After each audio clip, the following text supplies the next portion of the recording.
Today, March 3, is the optional memorial of Saint Katharine Drexel, Virgin.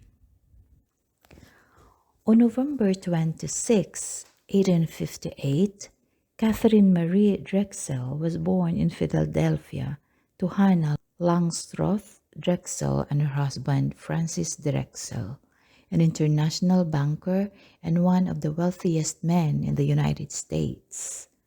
Her mother died when Catherine was only 5 weeks old, so Catherine and her older sister Elizabeth were cared for by their aunt and uncle until their father remarried in 1860. 3 years later, Francis and his new wife Emma had a daughter, Louise. The three girls had what many would describe as an ideal childhood. They were lovingly cared for, lived in a large home in Philadelphia, received an excellent education from private tutors, frequently traveled with their father and stepmother throughout the United States and Europe, and were taught the Catholic faith in both word and deed. Francis and Emma Drexel were devout Catholics who regularly prayed and performed charitable works. They taught the girls that their wealth was a gift to be used for the good of others.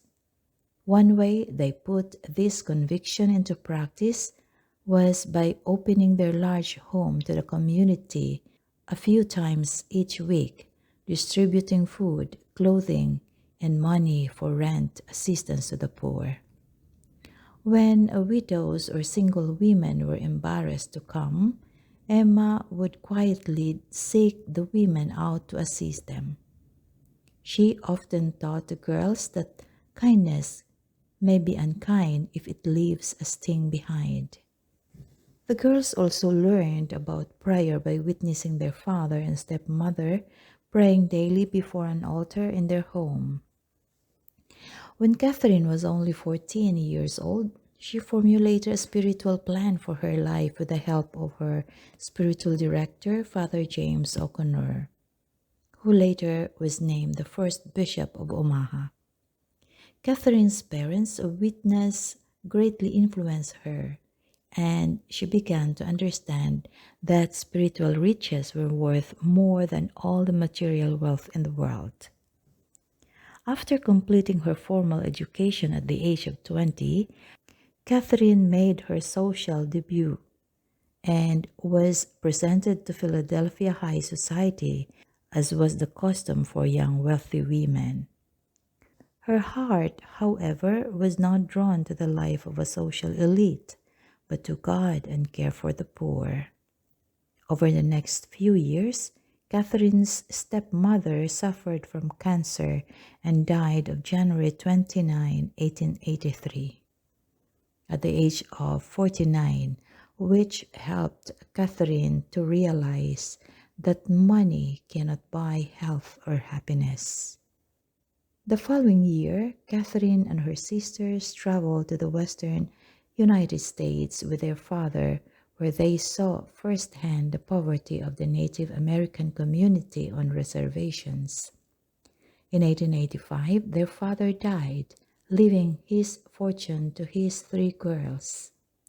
Francis' will set up trust funds that stipulated that each daughter would equally receive the income produced by his remaining $14 million estate, which translated into about $1,000 every day for each daughter.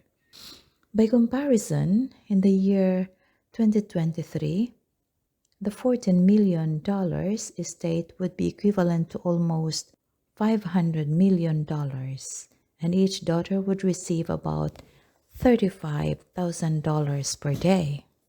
Despite receiving this fortune, Catherine's heart remained with the poor, especially the Native Americans out west and impoverished Black communities. Over the next 2 years, with the help of 2 priests, she made substantial donations to reservations and visited them herself. In 1887, she was struggling with what she would do with her life. She felt drawn to the contemplative religious life, but knew that this would make it impossible for her to use her inheritance for charitable work. During a visit to Rome, she had a private audience with Pope Leo XIII, during which she begged the Holy Father to send an order of missionaries to the Native Americans. The Pope lovingly said to her, "But why not be a missionary yourself, my child?" The Pope's words resonated deeply within her heart, and she soon found herself in tears outside St. Peter's Basilica, knowing what she must do. In 1889, Katharine entered the novitiate of the Sisters of Mercy in Pittsburgh, taking the name Sister Katharine Marie.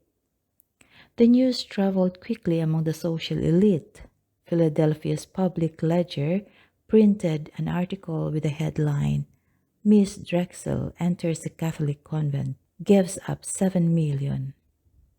She made her final vows in 1891, and with 13 companions founded the Blessed Sacrament Sisters for Indians and Colored People. Sister Katharine was chosen as the first superior general. Mother Katharine quickly went to work, using her inheritance to found a boarding school for Pueblo Indians in New Mexico and a school for African American girls in Virginia.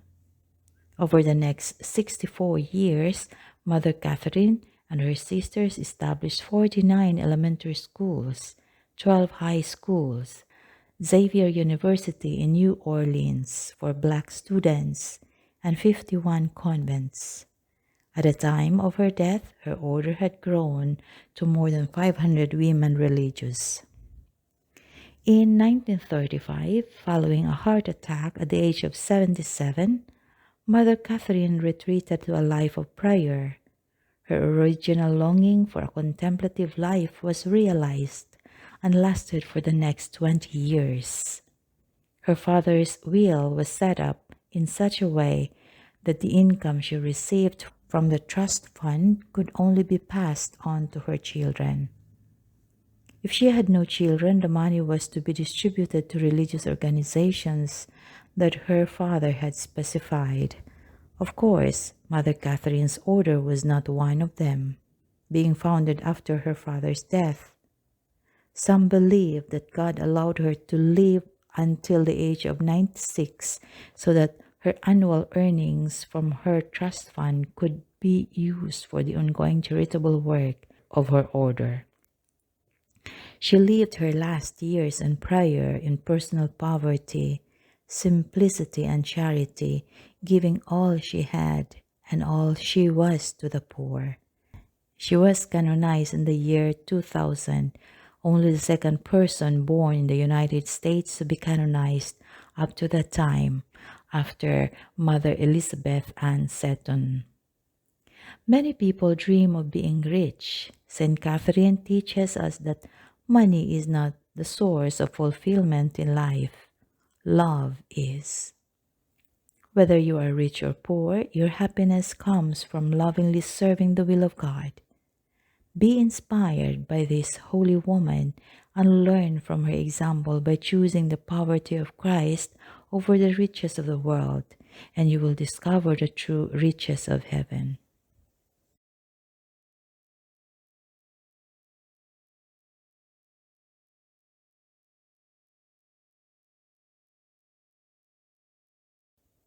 Let us pray. Saint Catherine, you gave up earthly wealth so that you could receive the spiritual riches of a life of grace and better the lives of many. God called and you responded. Please pray for me that I may never give my heart over to worldly and passing goals, but will seek only a life of selfless service to all whom you give me to love. Saint Catharine Drexel, pray for me